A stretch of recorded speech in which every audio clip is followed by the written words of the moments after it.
did you see that Vince Young story about him being bitter about of course, Jeff Fisher? Okay. Yes.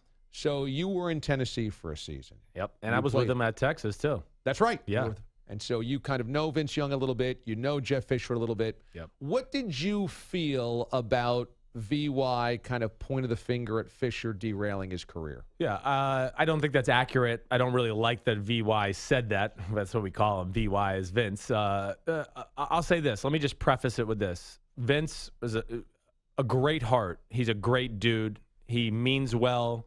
Has he had the greatest upbringing? No. He came from very hard circumstances. Has he done some dumb things? Has he had a lot of hanger-oners on him and people directing him down the wrong tunnel a lot of times through his career? Definitely. I was there to experience it, like you said, in Tennessee and even a little bit of Texas. I saw it there. But I think that what bothered me more than anything is Vince has to take accountability for his actions more than anything that we read there. I mean, he's really going to get mad that the plane left him as the starting quarterback? I mean, what do you think Bill Belichick would do if Tom Brady was late for the plane? I mean, he would have been out of the door. He probably wouldn't have let Tom play the next day either. So you really think if Brady was late for a flight, Belichick wouldn't let him play? It would never happen. That's sure. one thing, right? Sure. That would never happen. But superstars do get preferential treatment. Without a doubt. But not the quarterback, not from those type of things. The quarterback's supposed to be your type A personality in the locker room who's always 10 minutes early. Sure. You know,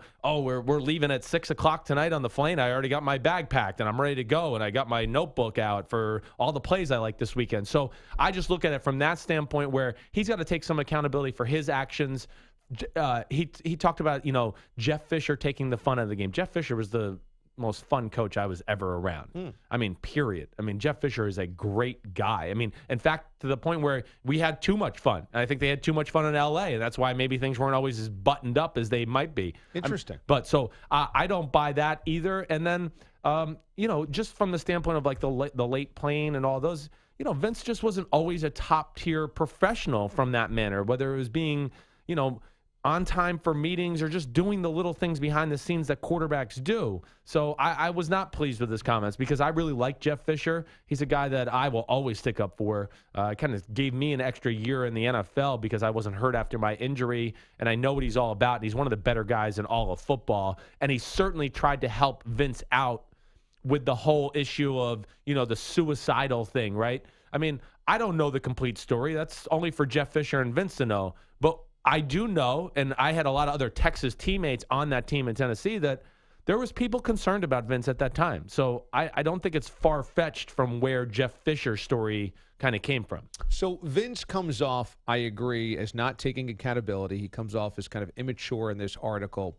But he also, there is something that Greg Bishop, the writer, points out, which I think is interesting, and that is that Jeff Fisher didn't want Vince Young at number 3, and Sure. Bud Adams did. Sure. Do you think that did cause some resentment from Jeff Fisher, saying, I never wanted this guy, and now I'm forced to use him as my franchise quarterback, and that's where it could have gone askew? I think it went askew more once Vince maybe had some of the off-the-field issues. That's when it became, listen, this wasn't my guy. I think early on, Jeff is an ex-player. He gets it. I think he was excited about what Vince could bring to the table, all those things. But I think as Vince became less and less accountable, then they don't start to win games. Then you show up your coach and walk off the field. Like, come on. That's like unheard of stuff. Have you ever heard of anybody, especially a quarterback, walking off the field, throwing their shoulder pads in the stands and saying, I'm done? No, that's he's crazy. got to be an example. No, I feel like Vince Young was never wired to be the example, even though, boy, in college, I mean, I looked at him and said, he's one of the freakiest athletes ever. And a winner. Yes. Total winner. And seemed like a leader in college.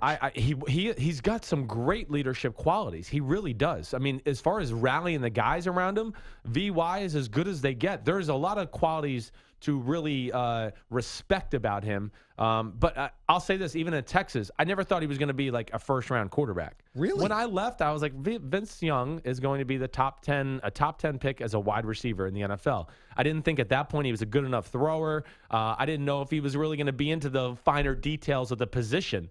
So I just said, man, we had Roy Williams on the team, who was the number 7 pick of the draft, and I was like, man, Vince is like almost the exact carbon copy of Roy Williams, if you remember him, the all-pro receiver up in Detroit, played for the Cowboys.